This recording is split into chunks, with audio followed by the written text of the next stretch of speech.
बिस्मिल्लाहिर्रहमानिर्रहीम। अस्सलाम वालेकुम नाज़रीन, प्रोग्राम आप देख रहे हैं 7 से 8 सना हाशमी के साथ। मुझे उम्मीद है कि आप तमाम लोग खैर खैरियत से होंगे। बड़ी खबर तो आप तक पहुंची ही है GTV की स्क्रीन के साथ भी कि 25 मई जो है 12 डेट अनाउंस कर दी गई है पाकिस्तान तहरीक इंसाफ के चेयरमैन की जानिब से कि लॉन्ग मार्च होगा और वो इस्लामाबाद में तमाम लोगों को वेलकम करने के लिए शारा कश्मीर पर जो है वो मौजूद भी होंगे।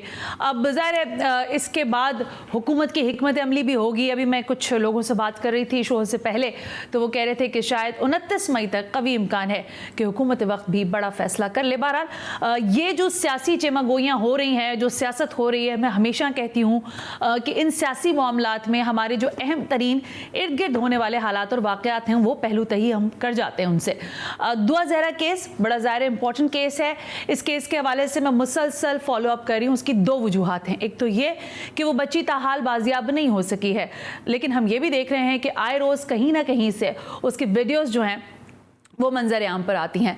अभी हमने हाल फिलहाल में देखा कि सिंध हाई कोर्ट के अंदर जो है बहरहाल इस केस की न सिर्फ ये कि आवाज़ उठी और उनके वालिदैन को अब ये कवी इम्कान है कि उनकी बच्ची जो है वो जल्द बाजियाब होकर उनके साथ होगी। लेकिन ताहाल क्या ज़हीर के घर वालों से अभी तक दुआ ज़हरा के घर वालों की बातचीत या किसी तरह से किसी मौके पर हुई है या नहीं? अब दुआ ज़हरा के वकील क्या कहते हैं, जबकि पूरा केस जो है वो सिंध जो है सिंध पे जो है ट्रांसफ़र हो गया। तो ज़रा इस मामले पे मैंने सोचा कि ज़रा बात कर लेते हैं। दूसरा अहम तरीन है मैट्रिक के इम्तिहानात।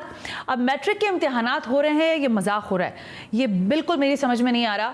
क्योंकि जिस भी दिन मैं देखती हूँ, चाहे सुबह के औकात में जो हो रहे हैं पेपर्स या फिर जो ज़ाहिर सेकंड शिफ्ट में हो रहे हैं, दोनों औकात कार के अंदर पर्चा वायरल होता है सोशल मीडिया के ऊपर। तो मैट्रिक के बोर्ड के जो चेयरमैन साहब हैं वो क्या कर रहे हैं? हम ज़ाहिर उनसे बहुत सारे सवाल करना चाहते थे, लेकिन उन्होंने आज हमें बड़ा मुख्तसर वक्त दिया है। तो कोशिश मैं करूंगी कि जरा आज उनसे भी बात करें कि ये हर दफा क्यों मामला होता है। वालिदैन लगभग मेरे पास हजारों मैसेजेस हैं जो लोग मुझसे कह रहे थे कि आप प्लीज मैट्रिक के मामलात पर जो इम्तिहानात हो रहे हैं उस पर बात करें। तो मैं सारे लोगों के मैसेजेस तो जाहिर नहीं शामिल कर सकती, लेकिन जो चीदा सवालात थे वो जरूर उनसे करूंगी। और फिर आज ही के प्रोग्राम में हम बात करेंगे ये गिरती हुई मईशत के बारे में सारे लोग बात कर रहे हैं, तो क्या वाकई अब हम डिफॉल्ट होने के करीब हो चुके हैं? और अगर हो चुके हैं तो उसके लिए फिर अब तदारुक क्या होगा? लेकिन सबसे पहले दुआ ज़हरा केस उलझ रहा है या सुलझ रहा है? मेरे साथ इस वक्त मौजूद हैं मेहदी अली काज़मी, वालिद हैं दुआ ज़हरा के। उनसे ज़रा बात करेंगे। राय खुर्रम महमूद खरल, ये वकील हैं दुआ ज़हरा के, इनसे भी बात होगी। और last but not the least Altaf Khosa साहब जो हैं उनसे भी बात होगी। लेकिन ज़रा मैं राय खुर्रम महमूद खरल साहब से बात करना चाहूँगी। राय साहब अस्सलाम वालेकुम। सबसे पहले बहुत बहुत शुक्रिया। सर, आपने देखा कि अब जो दुआ केस है उसमें एक नया हमने मोड़ देखा है कि अब वो ज़ाहिर सिंध ट्रांसफ़र हुआ और यहाँ पर हमने देखा कि जो गवाहान उसके जो निकाह खां हैं उनको भी गिरफ्तार कर लिया गया है। आपकी अब दुआ से क्या बातचीत हुई है बहैसियत वकील? जी, जहाँ तक बात ये निकाह की है, निकाह नामा बिल्कुल असल है, निकाह नामा जाली नहीं है। अच्छा। जो निकाह खां पकड़ा गया है वो बिल्कुल वो निकाह खां नहीं है जिसने ये निकाह पढ़ाया है। अच्छा। और गवाह जो है वो बिल्कुल गवाह तो निकाह का ही गवाह है, जो वो अपने सिग्नेचर और अपना थंब इम्प्रेशन एडमिट कर रहा है। तो इसका मतलब ये है कि वो निकाह हुआ है, निकाह असली है। और जब निकाह हाँ की बात हो रही है कि निकाह हाँ जिसने पढ़ाया निकाह वो है ही नहीं, तो उसने तो कहना है ये मेरा निकाह हाँ ये निकाह मैंने नहीं पढ़ाया। और जहाँ तक बात दुआ की है, दुआ निकाह में है, वो अपने खामद के साथ है। और बाकी जो भी बात है कि केस जो है वो सिंध में ट्रांसफर हो गया है। केस ऑलरेडी सिंध में ही FIR दर्ज हुई थी और 164 की स्टेटमेंट जो इसका अंदराज हुआ था लाहौर में, वो आज तक पुलिस ऑफिशियल्स ने ऑनरेबल सिंध हाई कोर्ट में अभी तक पेश नहीं की अपनी रिपोर्ट के साथ। और जजेस को वहाँ पे गलत जो है ब्रीफ किया जा रहा है। इस तरह का कोई मामला नहीं है। अगर वहाँ पे 164 की स्टेटमेंट पुलिस ऑफिशियल्स अपनी रिपोर्ट में सबमिट करवा दें तो ये वहाँ पे डिटेंशन की जो रेट है वो बनती नहीं है, वो वहाँ पे उसकी वैल्यू खत्म हो जाती है, वो मेंटेनेबल ही नहीं रहती। लेकिन मुझे ये बताएं ना खरल साहब, मामला ये देखें, दुआ के लिए उनके पेरेंट्स से कह रहे हैं कि कोई गैंग है जिन्होंने इस बच्ची को ट्रैप किया हुआ है, और आप ये कह रहे हैं कि उसने निकाह किया हुआ है। अब निकाह कर लिया है तो ज़हीर का ख़ानदान, इनके ख़ानदान से कोई राब्ता, कोई इस तरह की चीज़ आप सजेस्ट नहीं कर रहे कि भाई राब्ता करो और ये मामला ख़त्म करो अपना? दुआ से भी अगर आपकी बात हुई है या उनके जो ससुराल वाले उनसे? जी, जहाँ तक ये बात हो रही है कि गैंग है, वो गैंग नहीं है। क्योंकि अगर गैंग होता तो यहाँ पे पंजाब पुलिस कब की उनको पकड़ चुकी होती और सारा ये मामला हो चुके होते। अच्छा। और ये 164 की स्टेटमेंट भी ना होती जिस दिन वो पहले दिन डीपीओ उकाड़ा और पंजाब के डीआईजी साहब ने जो एक ऑफिशियल टीम तश्कील दी थी, उन्होंने जब पहले दिन उनको हवेली लखा से बाजियाब करवाया था और 164 की स्टेटमेंट कोर्ट में हुई थी, तब ही ये गैंग सामने आ जाना था अगर कोई गैंग होता तो। ठीक है। इसमें किसी गैंग का कोई मामला नहीं है। दुआ की जहां तक बात है कि उनको सजेस्ट किया था मैंने कि वहां पे जाके आप केस कंटेस्ट करें, लेकिन वहां पे मोहतरमा शैला रजा साहब की एक वीडियो जो टिकटॉक पे और आगे यूट्यूबर्स ने वायरल की, उसकी बिना पे वो फैमिली खौफ में है कि अगर हम सिंध में जाएंगे तो वहां पे हमें नुकसान पहुंचाया जाएगा। उनको लाइफ थ्रेट्स आ रहे हैं और भी बहुत सारी ऐसी बातें हैं जिनमें लाइफ को थ्रेट्स हैं और उनको थ्रेट्स पहुंचाए जा रहे हैं, जिसकी वजह से वो सारे परेशान भी हैं और आगे पीछे गायब भी इसी वजह से पुलिस से वो खौफजदा है और पुलिस के सामने नहीं आ रहे हैं। अच्छा राय साहब, आप मेरे साथ रहिएगा। ये लतीफ खोसर साहब वकील हैं वालिदैन की जानिब से, दुआ के वालिदैन की जानिब से। पहले मैं इनकी तरफ आऊंगी, फिर काज़मी साहब आपकी तरफ आती हूँ। अल्ताफ खोसर साहब, अब ज़ाहिर है जो इनके पेरेंट्स हैं वो तो ये कह रहे हैं दुआ के कि हमारी बच्ची की तो उम्र ही नहीं थी और उन्होंने निकाह भी करा दिया। अभी आपने बात सुनिए राय साहब की, वो कह रहे हैं जो निकाहनामा दिखाया गया वो तो जाली ही है और जो फिंगरप्रिंट्स हैं वो असली है। निकाहनामा के हवाले से जो निकाह खां पकड़ा गया वो भी जाली है। तो सर ये क्या मामला है कि जाली निकाह खां पकड़ लिया है, फिर उसका रिमांड भी दे दिया गया है, क्या हकायक है इस पर? खोसा साहब। देखिए हाशमी साहब, बड़ी मेहरबानी आपने लाइन पे लिया। हेलो, मेरी आवाज जी जी बिल्कुल आ रही है। खोसा साहब आप बात कीजिए। जी बिल्कुल, आप थैंक यू सो मच। आपने जो है सना हाशमी साहब आपने लिया, लाइन पे लिया और साहब का मैंने आवाज बिल्कुल सुन रहा था। देखिए बात ये है कि जो चीज आप बच्ची माइनर है, पहली बात है ये समझना चाहिए। दूसरी बात, ये कोई लॉ ये इजाजत नहीं देता है कि कोई संडे वाले दिन आप मैरिज करें। नंबर तीसरी पे आप ये देखें कि जो गैंग जो इसके पीछे इन्वॉल्व है कि अभी तक कोई बच्ची जाहिर नहीं जा रही है। ठीक है, ह्यूमन ट्रैफिकिंग का केस है, सेक्शन लगे हुए। जहां तक खान साहब का कहना ये कि ये संडे वाले दिन जो है अपना निकाह हुआ। और दूसरी बात ये कि जिस तरह से कहा जा रहा है कि भाई 164 का बयान हमने पेश किया, हमने लिखा अपना जो बच्ची का स्टेटमेंट दिखाया, भाई वो बच्ची का जो स्टेटमेंट आपने किस तरह से रिकॉर्ड करवाया, कैसे रिकॉर्ड करवाया, आप ये तो देख लें। आपने कहां पे रिकॉर्ड कराया, जहां पर इसका केस है आपको उधर पेश करना चाहिए। और दूसरी बात ये कि चले आपने 164 का रिकॉर्ड कराया तो वो सिर्फ आपकी अगवा की हद तक है ना। आप बच्चे से माँ बाप से मुलाकात कराने के लिए कौन सा कानून है, आप उसको मुलाकात नहीं करा सकते, नंबर एक। दूसरी चीज, जब आप हाईकोर्ट सिंध हाईकोर्ट की डायरेक्शन है के लिए लेके आप बच्ची को पेश किया जाए, ठीक है ना, हम प्रोटेक्शन उसको देने के लिए तैयार है, हर तरह से हर एंगल से जो है उसके वालिदैन उसको प्रोटेक्शन देने के लिए तैयार है, पुलिस उनको प्रोटेक्शन देने के लिए तैयार है। तो फिर खतरा किस चीज का है? खतरा किस चीज का? माँ बाप उसके परेशान है। अच्छा एक मिनट खोसा साहब, एक मिनट रुकिएगा, एक मिनट। अल्ताफ खोसा साहब इजाजत देता है कि बच्ची की शादी कराई जाए? ठीक है अल्ताफ खोसा साहब, एक मिनट रुकिएगा। पंजाब का कानून इम्प्लीमेंट हो सकता है, न वो सिंध का कानून इम्प्लीमेंट हो सकता है। सिंध के कानून की भी वायलेशन भी हो रही है। ठीक है खोसा साहब, अब एक मिनट रुकिएगा। मैं जरा राय साहब वैसे ये बात तो हमें बताएं ना कि बच्ची को उसके पेरेंट्स से क्यों नहीं मिलने दिया जा सकता और क्या वजह है कि ताहाल इस बारे में यहाँ से तो बड़ी कोशिश हो रही है, इनके पेरेंट्स भी कर रहे हैं, मैं काज़मी साहब से भी पूछ लेती हूँ, लेकिन वहाँ दुआ क्या कह रही है, वो क्यों नहीं मिलना चाहती अपने पेरेंट्स से, क्या दबाव है उस पर? जी, बच्ची के पेरेंट्स अगर मिलना चाहते हैं तो वो पंजाब में आके बच्ची से मिल सकते हैं, वो इनकारी नहीं है। लेकिन बच्ची खुद जो है वो इस वक्त तक अपना बयान यही दे रही है कि मैंने अपने पेरेंट्स से नहीं मिलना। अच्छा। और ना ही मैंने कहीं जाना है, मैंने यहीं पे पंजाब में ही रहना है, मैं सिंध नहीं जाना चाहती। ये बच्ची की स्टेटमेंट है। अच्छा ठीक है, आप राय साहब मुझे ये सवाल शायद नहीं भी पूछना चाहिए लेकिन मैं फिर भी पूछ लेती हूँ। सर ये सारी वीडियोस आ रही हैं, मैं खोसा साहब आ रही हूँ, एक मिनट देना मुझे आप। राय साहब खाल साहब को, सर साहब इतने माशाल्लाह कॉम्पिटेंट है, माशाल्लाह मैं आपके लिए रेस्पेक्ट करता हूँ। आप हमें एड्रेस बता दें, हम आपके पास कल ही आ जाते हैं। मेरे पेरेंट्स इसके जो है दुआ के पेरेंट्स हैं, कुछ रिलेटिव वहाँ पर हैं, अब कल ही हम आ जाएंगे वहाँ। राय साहब वो कह रहे तो उनको तो पता ही नहीं पता कि किधर आके बच्ची से मिलना है। एक मिनट खोसा साहब मैं पूछती हूँ, हम वहीं पर आते हैं, मुलाकात कर लेते हैं, जो बच्ची बयान देगी हम देखें तो सही किस हालत में आपने बच्ची को रखा हुआ है। राय साहब किसी खुफिया जगह पर है वो बच्ची के, इनके पेरेंट्स को पता ही नहीं है कि वो किधर है?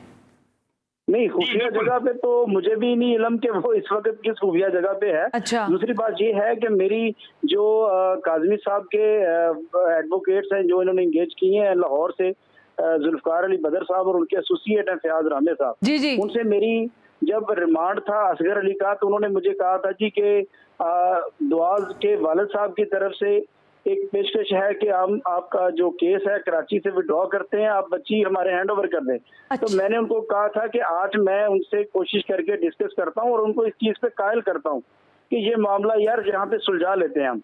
लेकिन उसके बाद मुझे फयाज रामे साहब से कोई पॉजिटिव रिस्पॉन्स नहीं आया, और उन्होंने बल्कि जहां तक के पॉजिटिव रिस्पॉन्स आए, क्योंकि प्रेशर बढ़ा, प्रेशर बढ़ने पे वो गायब हुए, वो फैमिली सारी गायब हुई दुआ के साथ।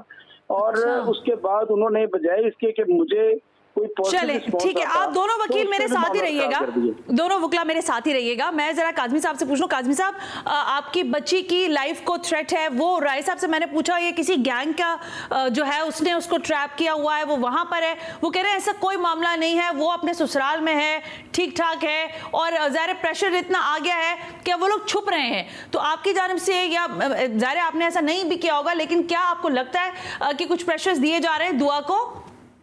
अस्सलाम वालेकुम मैडम, सबसे पहले तो मैं ये कहूँगा कि जो छुपता है वो चोर होता है। अगर ये इतने सच्चे हैं तो अदालत में कोर्ट में आए और डिसाइड करें, let the court decide. Secondly, मैं इनकी ये जो इन्होंने बात कही है कि मेरे लॉयर ने इनको ऑफर की, ये बिल्कुल बेबुनियाद बात है। मैंने लॉयर्स को तो ये बिल्कुल बोला हुआ है कि इनसे किसी किस्म की कोई निगोशिएटिंग नहीं करनी, कोर्ट में जो डिसाइड होगा हम उसके पीछे जाएंगे। सेकेंड, ये मैं आपको क्लियरली बता रहा हूँ। ठीक है।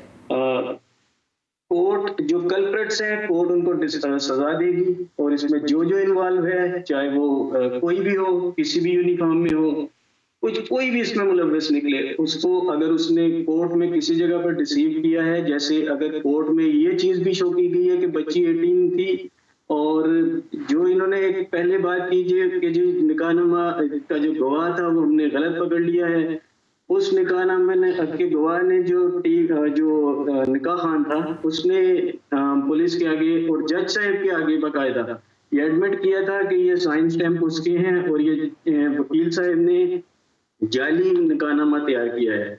तो ये तो खुद इस चीज में फंस जाते हैं। इनको कोर्ट में, मेरा ख्याल है कोर्ट इनको अगली पेशी में खुद बुला लेगी।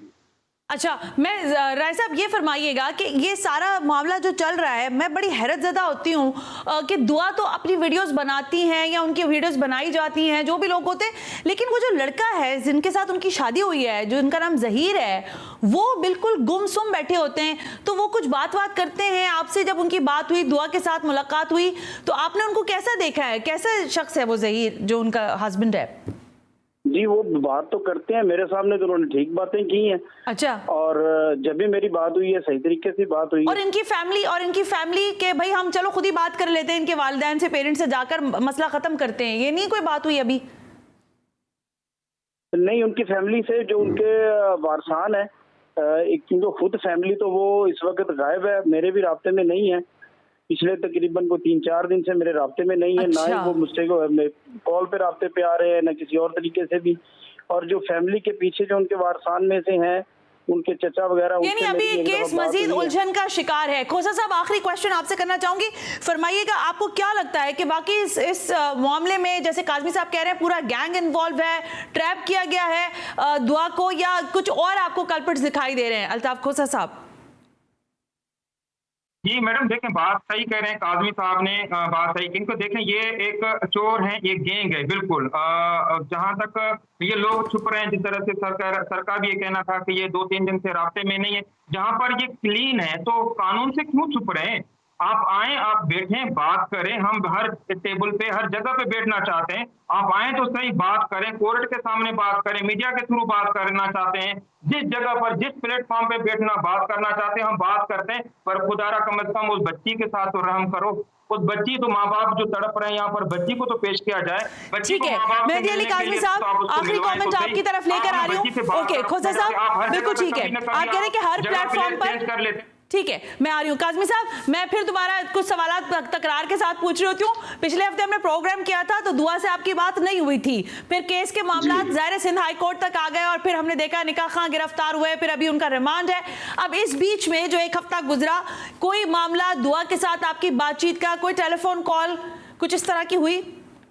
मैडम, बिल्कुल भी कोई बात नहीं हुई। ये आपके सामने बैठे हुए हैं, ये जो वकील साहब हैं, इनसे पूछिए मेरी बेटी की तरह हुआ की हुई है इन्होंने। इनको चाहिए कोर्ट में लेकर आए, अगर ये इतने सच्चे हैं कोर्ट में आके पेश करें मुझे। ये तो अपनी कोर्ट में नहीं गए, जो 18 तारीख को इनकी वहां पे हियरिंग थी, ये वहां पे पेश ही नहीं हुए। इन्होंने वहां पे एविडेंस लेके जाना था, इनके पास कोई एविडेंस नहीं है कि वो बच्ची 18+ है।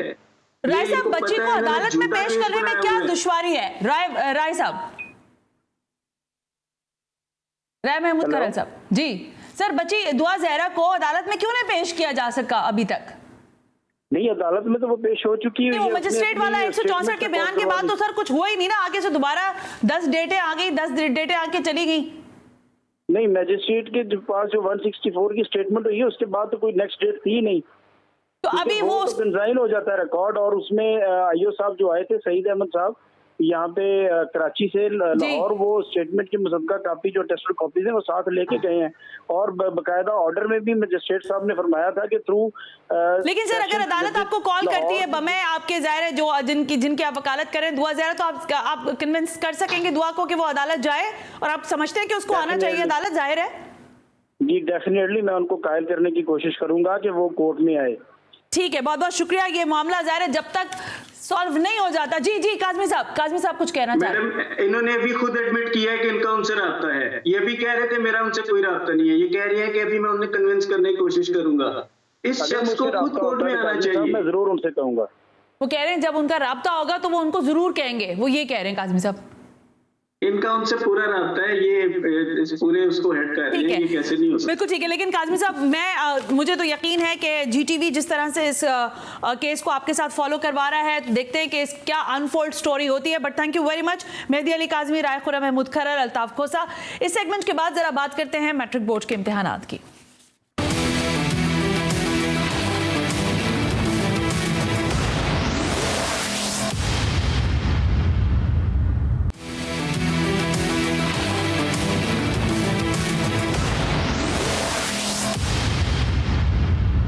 वेलकम बैक नाज़रीन, हम ब्रेक पर थे और मैंने इब्तिदाइया में ये कहा था कि जब भी मैट्रिक के इम्तिहानात होते हैं हमें इसी तरह के हालात का सामना करना पड़ता है जो आजकल बच्चे कर रहे हैं और उनके वालिदैन कर रहे हैं। पहले एडमिट कार्ड नहीं होता, फिर एडमिट कार्ड मिल जाता है, तो सेंटर्स के जो हालात हैं वो बड़े अजीबो गरीब होते हैं। बहरहाल इस वक्त मेरे साथ मुझे ज्वाइन करने जा रहे हैं chairman matric board Syed Sharaf Ali Shah. ज़रा उनसे बात कर लेते हैं, उनसे पूछते हैं कि ये क्या मामलात हैं, कभी पर्चा आउट होता है, कभी एडमिट कार्ड नहीं बच्चों को मिल पाता।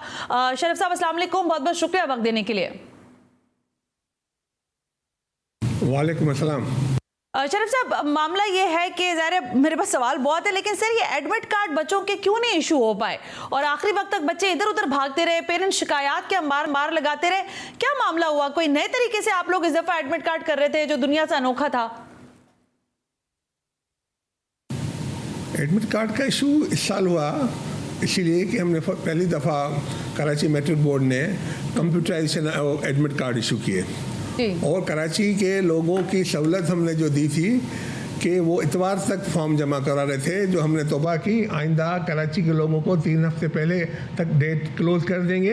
अच्छा। जो रह गया वो रह गया। हम चाहते थे ज़्यादा से ज़्यादा लोगों को ये सहूलत फराहम कर सकें कि जो लोग कोविड की वजह से तालीम से दूर हो गए थे और वो इस हमारी सहूलत से फ़ायदा उठाएं, तो हमने आखिरी 2 दिन तक जो है वो एडमिट कार्ड इशू किए। अब जिसको इतवार का उन्होंने फॉर्म भरा है वो चाह रहा था कि मंडे को भी हमें एडमिट कार्ड मिल जाए, तो उन लोगों ने जो आखिरी दिनों में जिन्होंने भरा उनको इशू आया, एडमिट कार्ड में मुश्किल पेश आई। अच्छा। लेकिन आपको मैं ये गारंटी से कहता हूँ कि तमाम लोगों को एडमिट कार्ड इशू कर दिए गए, कोई बंदा ऐसा नहीं रहा जिसको एडमिट कार्ड नहीं इशू हुआ हो। अच्छा, लेकिन शरफ साहब एक रिवायत तो बरकरार है ना। देखिए पिछले आपने कहा कि नया तरीका, मुझे बड़ी हैरत हो रही, कंप्यूटराइज करना कोई इतने बड़ी रॉकेट साइंस नहीं थी, बहरहाल नहीं हो सका आप लोगों से इस दफा।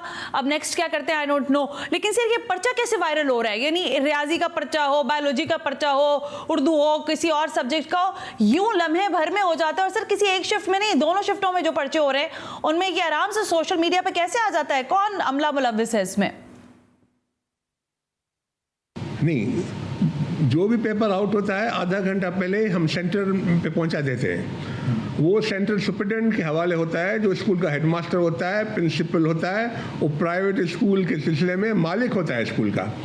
हम उसके हवाले करते हैं ताकि वो पेपर डिस्ट्रीब्यूट करे। कमरे जितने होते हैं, किस में 20 होते हैं, किस में 25 होते हैं, किस में 30 होते हैं, तो वो काउंट करके पेपर्स और कॉपीज़ के साथ इन्विजिलेटर के हवाले करे।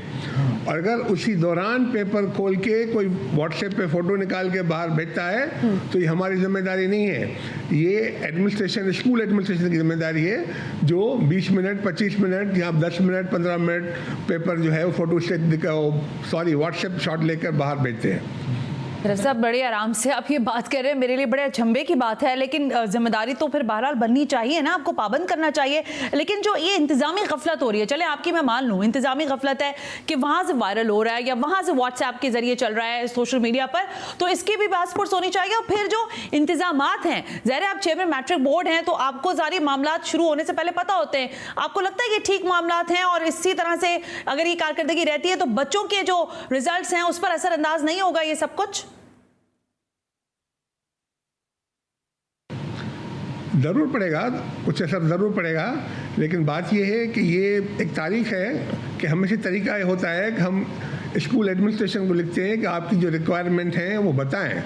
आपके यहाँ फर्नीचर नहीं है, आपके यहाँ वाटर कूलर नहीं है, जो चीज़ आपको चाहिए वो बताएं, ताकि हमें टाइम लगता है, गवर्नमेंट का टेंडर करते हैं वो हम जो है डेकोरेशन कंपनी से, ये करोड़ों में टेंडर होता है, ताकि जो है वो हज़ारों किस्म के जो है वो फर्नीचर लिया जाता है, तो उसका टेंडर क्या जाता है, उसमें थोड़ा टाइम लगता है। जो रिक्वायरमेंट जो स्कूल देता है हम उनको वो चीज़ प्रोवाइड करते हैं। उसके बाद अगर वो सहूलत वहाँ नहीं है, उन्होंने सही अब रिक्वायरमेंट नहीं दी, सही जो है अपनी तादाद नहीं बताई किसी चीज़ की, तो उसको हम क्या कर सकते हैं। उसके बावजूद एंड टाइम पर अगर पता चलता है हमें इम्तिहान शुरू होने के बाद के फलां स्कूल में फलां चीज़ नहीं है, तो उसको हम कोशिश करके पूरा करते हैं। साहब अच्छा, ये ज़रा आपने अभी स्टार्ट में मुझे कहा ना कि वो एडमिट कार्ड का इशू था, तो अब कोई ऐसा बच्चा तो नहीं था इस दफ़ा जिसको एडमिट कार्ड इशू ना हुआ हो और फिर ये सुनने में आ रहा था कि वो बाद में एग्जाम्स वगैरह लिए जाएंगे, उसका ये मामला तो नहीं है ना? अब जिस भी बंदे का फॉर्म एक्सेप्ट किया गया है, उनके तमाम रिक्वायर्ड डॉक्यूमेंट्स उसके साथ पूरे हैं, वो कोई भी नहीं रहा जिसको एडमिट कार्ड नहीं जारी किया गया है। ठीक है, एक बार दोबारा बता दूं, जिसका फॉर्म हमने लिया है, जिसके तमाम डॉक्यूमेंट्स पूरे थे, फॉर्म एक्सेप्ट किया गया है, ऐसा कोई बंदा नहीं रहा जिसको एडमिट कार्ड जारी नहीं किया गया, इसलिए दोबारा उसका इम्तिहान लेने का सवाल ही पैदा नहीं होता। ओके, अच्छा सर अब ये बताएं कि चेयरमैन मैट्रिक बोर्ड हैं आप माशाल्लाह शरफ शाह साहब, तो सर आप दिल पे हाथ रख के बताएं, ये जो सब कुछ हो रहा है, चाहे वायरल हो रहे पर्चे और जो इंतजामात आप लोगों ने किए, आप मुतमईन हैं ऐसे इंतजामात से? वज़ीर तालीम को हम ये मशवरा देना चाहते हैं कि वो लॉ इन्फोर्समेंट एजेंसीज़ को ज़्यादा अलर्ट करें, क्योंकि जो अगर किसी सेंटर्स पे जो है वो अपनी ड्यूटी सर अंजाम दें और लोगों से जो है वो, जैसे मोबाइल फ़ोन पर पाबंदी लगाई गई है, तो मोबाइल फ़ोन छीनें, अगर कोई लाया है बच्चा तो उसे मोबाइल फ़ोन ले लें, उसकी जामा तलाशी लेके लें। उसके अलावा उसके एक किस्म की जो है वो स्कूल्स में जो रिक्वायरमेंट है, गवर्नमेंट स्कूल्स में जो जिम्मेदारी है वज़ीर तालीम की, जो जो रिक्वायरमेंट्स हैं, पंखे नहीं हैं क्लासरूम्स में, अगर फर्नीचर टूटा हुआ है तो उनके जो है वो मुझे लगता है कि आपके साथ कोई घंटे भर का जो है ना शो करना चाहिए और सारे मामला से बात करनी चाहिए, क्योंकि जितनी आराम से ये मामला आपने मुझे बताएंगे इतने आसान है नहीं, लेकिन इस पर मैं कंटिन्यूएशन में प्रोग्राम जरूर करूंगी। ब्रेक लेने का कहा जा रहा है, ब्रेक से वापस आते हैं तो जरा बात करते हैं ये इम्पोर्ट जो बंद हुई है, इससे हमें फायदा होगा या नुकसान, राइट आफ्टर दिस ब्रेक।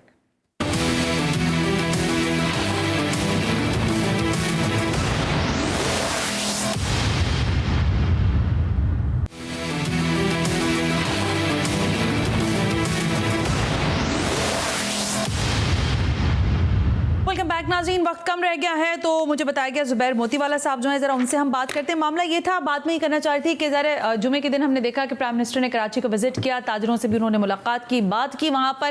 उन्होंने कहा ताजर जो हैं वो ज़ाहिर थोड़ा सा करज दिखाएं, सामने आए चीज़ों के मामला पर। तो उन्होंने एक लफ्ज़ ये कहा कि बड़ा अजीब लगता है हमें जब हम मुल्क से बाहर जाते हैं और हर दफ़ा कशकोल हाथ में ले जाते हैं। क्या कह रहे थे मियाँ शहबाज शरीफ साहब, ज़रा चलाइए।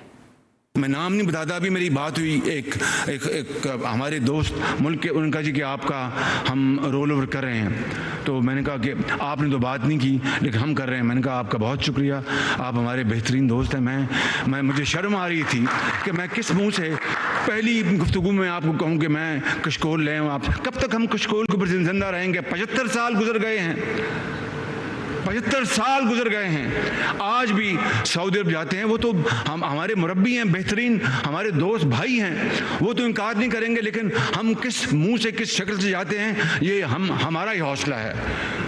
मैं आपको सही बताता हूं, हम बिल्कुल इस मामले में ढीठ बन चुके हैं, ढीठ कि भाई जाएंगे तो बस कशकोर रखेंगे और $1-2 अरब लेके आएंगे, अपना यूएई जाएंगे तो पैसे मिल जाएंगे, कतर जाएंगे तो पैसे मिल जाएंगे। ये क्या ये मांगे तांगे की जिंदगी। फूक डाले, वो इकबाल कहते हैं ना, फूक डाले ये अब क्या है वो शेर, ये फूक डाले ये ज़मीन व आसमान मुस्तार, और खाकिस्तर से आप अपनी जान पैदा करें, आप अपना जहां पैदा करें, कि ये जो उधार का जो आसमान जो ज़मीन है इसको फूक डालो।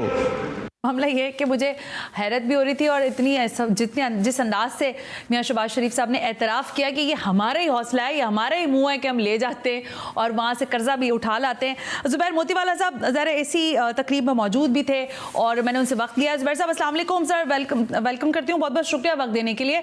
सर ये बताइएगा कि आप इस तकरीब में मौजूद भी थे, मियां शहबाज शरीफ साहब ने तो कहा कि आप लोगों की कंसर्न है और मैं उन सारे कंसर्न्स को एड्रेस करूँगा, लेकिन बहसीत ताजिर आपको इस वक्त मईशत के हालात में क्या कंसर्न है जो आप समझते हैं कि फौरी रेमेडी की उस पर जरूरत है?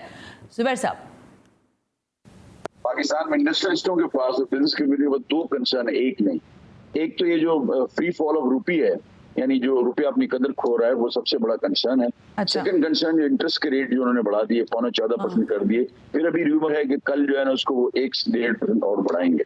This will be killing to the community, killing to the manufacturers, exporters. ये बहुत ज्यादा जो है ना ये बहुत बड़ा स्टेप होगा। हमने कल बात भी की, प्राइम मिनिस्टर ने कहा कि इंटरेस्ट रेट जो हो रहे हैं, अब वो इंटरेस्ट रेट तो आपका ताल्लुक रखता है आपकी डॉलर रूपी पैरिटी के साथ भी, आपके इन्फ्लेशन के साथ भी, और अमूमन ये कहते हैं जो आपके पंडित्स हैं, फाइनेंशियल जो विजर्ड हैं, वो ये कहते हैं कि जब इकोनॉमी हीट अप हो जाए तो उसको स्लो डाउन करने के लिए हमको जो है ना इंटरेस्ट रेट बढ़ाना होता है। मेरा उनसे सवाल ये है कि ये हीट अप हुई है कि कोल्ड हुई है? उसके अंदर अगर इंटरेस्ट रेट बढ़ा के आप क्या प्रूव करना चाहते हैं? इंटरेस्ट बढ़ा के ये करते हैं इन्वेस्टमेंट थोड़ी सी कम हो, और इन्वेस्टमेंट नहीं आए इम्पोर्ट को रोकने के लिए करते हैं। इम्पोर्ट को तो आपने बैन कर दिया, अब जो मैन्युफैक्चरर यहाँ काम कर रहा है उसको तो चलने दें। प्रॉब्लम ये है कि आपने 2 महीने के लिए तमाम चीजें, जितनी भी लग्जरी आइटम्स उनको तमाम को आपने जो है रोक लिया।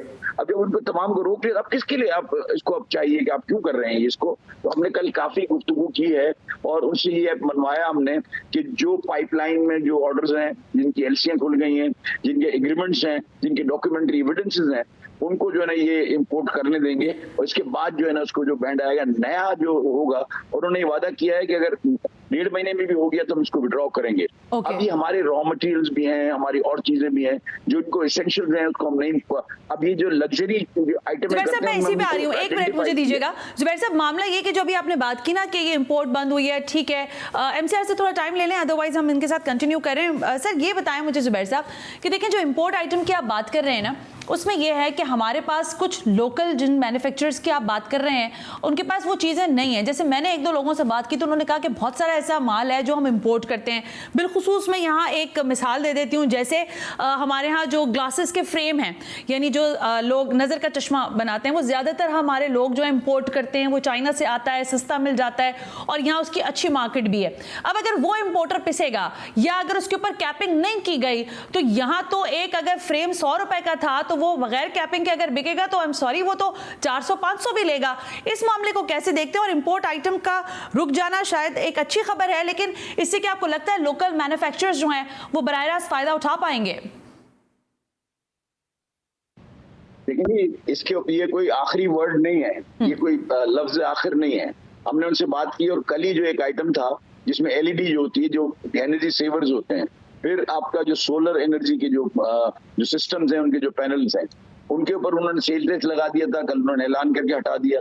और ये जो एलईडी वाला मामला था, उन्होंने कहा कि हम इसको हटा देते हैं, उसकी इस लिस्ट से निकाल देते हैं। तो ऐसा नहीं है कि ये कोई लिस्ट आखिरी लिस्ट है, ये तो जो HS कोड की जो लिस्ट थी उसके ऊपर उन्होंने जो जो उनको लग्जरी आइटम है, शैंडलियर्स की क्या वैल्यू है, उसको भी उन्होंने बैंड आइटम्स में किया। तो देखिए जब एक काम होने को जाता है और रात के 10 बजे SRO जब इश्यू होता है, इस तरह की छोटी छोटी बातें हो जाती हैं, ये अमेंडमेंट्स आ जाएंगे, ठीक हो जाएंगे, लेकिन हमको इन चीजों के देखिए अशय आयुष्य है, इसको हमको इसके बगैर हमको रहना सीखना पड़ेगा। पाकिस्तान कोई इंग्लैंड नहीं है, पाकिस्तान के पास कोई रिजर्व्स नहीं है, पाकिस्तान के पास इंपोर्ट के लिए पैसे नहीं है।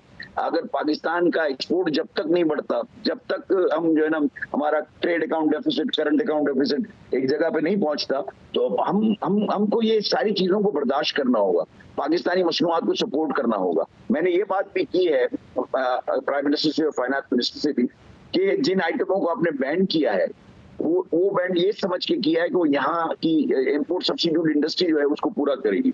लेकिन अगर आप उसको ऐसे देखने जाएं तो ये जो इंपोर्ट सब्सिट्यूट वाले हैं ये तो बेलगाम हो जाएंगे, और जो चीजों के जो दाम हैं, आप जैसे गाड़ियों को उन्होंने बैंड किया, अब जो नई गाड़ियां बनाने वाले हैं वो तो बिल्कुल आजाद हो जाएंगे, तो गाड़ियों को तो बेहिसाब दाम बढ़ जाएंगे अगर आप सेकंड हैंड गाड़ियां नहीं आने देंगे। इसके अलावा और बहुत सारी, जैसे आपने चश्मे की बात की, जो फ्रेम्स की बात की, ऐसे बहुत सारी आइटम है, अगर वो यहाँ बनेंगी तो वो तो 100% नफा लेंगे अगर बैंड होगी तो इसको भी हमने कैपिंग लगानी चाहिए। उसको मैंने सजेशन उनको ये दिया है कि आप इस तरह की आइटम्स के ऊपर कैपिंग करें, यानी ये एक प्राइस, आज जो प्राइस चल रही है उसके ऊपर या उसके ऊपर 5% बढ़ा के उसको कैप करें, इससे ज्यादा कीमत में आप बेच नहीं सकते। कुछ ना कुछ ऐसे कार्रवाई करनी पड़ेगी। गवर्नमेंट के पास इस वक्त नाजुक हालात हैं, बड़े मुश्किल हालात हैं, पाकिस्तान के साथ बड़े मुश्किल हालात हैं। और वैसे इसी जवाब के साथ जुबैर साहब, ज़ाहिर आप एक इंडस्ट्रियलिस्ट हैं, बिजनेस क्लास है आपकी, लेकिन सर ये फरमाइएगा, आपको लगता है सियासी अदम इस्तेहकाम जो है इसका हल ये है कि फौरी इंतखाबात हो जाएं ताकि मईशत को भी पटरी पे लाया जा सके? आपको लगता है ये सोल्यूशन है, फौरी इंतखाबात होने चाहिए, या क्या कहिएगा इस पर? देखिए मैं समझता हूँ कि we are trying hard to become a democracy nation. हम कोशिश कर रहे हैं जमहूरियत को लाने की, और ये पिछले 15-20 साल से चल रहा है और अभी तक इसके दौरान मार्शल लॉ नहीं आया, और हम इसकी कोशिश कर रहे हैं। ये जो अभी जो हुआ है मुल्क के अंदर, अगर आप देखिए तो एक जमहूरी अमल है, लेकिन मैं उस पर कमेंट इसलिए नहीं करना चाहता कि हम ए पॉलिटिकल हैं, हम पॉलिटिक्स में अपने आप को इन्वॉल्व नहीं करते, लेकिन हर वो काम होना चाहिए जिससे अमन लौट के आए पाकिस्तान में, जिससे सियासी अफरा तफरी का खात्मा हो, जिससे कारोबार जो है ना उसको चलने में उसको मदद मिले। हर वो स्टेप जो इस स्टेबिलिटी ला सकता है अनस्टेबल हालात में, उसको बिजनेस कम्युनिटी वेलकम कहती है। Well, thank you very much Zubair Motiwala साहब हमसे बात करने के लिए। आज के प्रोग्राम से सना हाशमी को इजाजत दीजिए। अल्लाह हाफिज।